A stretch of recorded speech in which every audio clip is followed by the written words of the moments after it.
국민의힘 대선 2차 경선은 여론조사 100%였던 1차 경선과는 달리 당심이 50% 반영됩니다. 윤석열 전 대통령 탄핵을 놓고 갈라진 당원들의 표심을 잡기 위한 후보들 간 치열한 눈치 싸움이 예상되는 가운데 계속되는 한덕수 차출론도 변수가 되리라는 전망입니다. 윤웅성 기자가 보도합니다.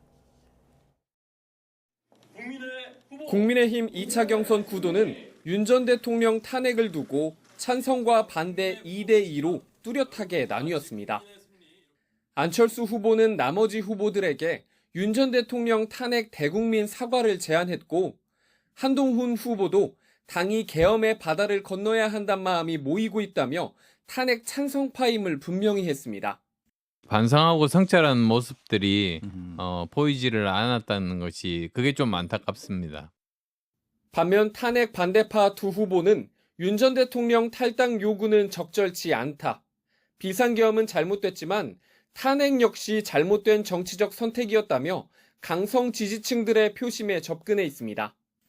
민주당의 의회 폭거입니다. 29명을 탄핵을 하고 국민 여론조사 100%였던 1차 경선과 달리 2차 경선에선 이른바 당심이 절반 반영되는 게 승부를 가를 핵심 변수란 분석이 나오는 이유입니다.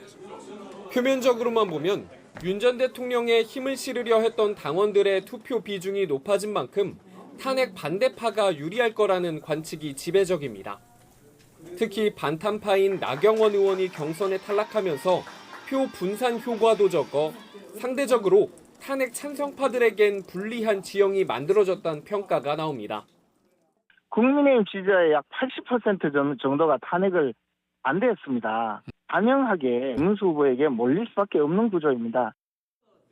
반면 탄핵 찬성파인 안철수 후보가 나 의원을 꺾었다는 것 자체가 중도층 표심 등을 고려한 결과라 지적하면서 대선 승리를 위해선 확장성이 있는 찬탄파의 손을 들어 전략적 투표가 이뤄질 수 있다는 의견도 만만치 않습니다.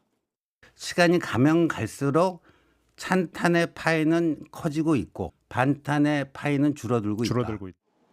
여기에 좀처럼 가라앉지 않는 한덕수 차출론과 이른바 반명 빅텐트도 변수입니다. 한덕수 차출론의 긍정적인 김문수 후보를 제외한 나머지 후보들은 한대행이 국정 운영에 집중하는 게 먼저라며 부정적인 시각을 내비치고 있고, 반명 빅텐트론엔 한동훈 후보가 패배주의를 우려하고 있지만 나머지 후보들은 대선 승리를 위해선 대체로 찬성한다는 입장입니다. 이처럼 윤 전 대통령 탄핵과 한덕수 차출론, 그리고 반 이재명 빅텐트론을 바라보는 후보들 각각의 주장에 당심과 민심 또한 그 평가를 달리하면서 2차 경선 결과를 가를 것으로 보입니다. YTN 윤웅성입니다.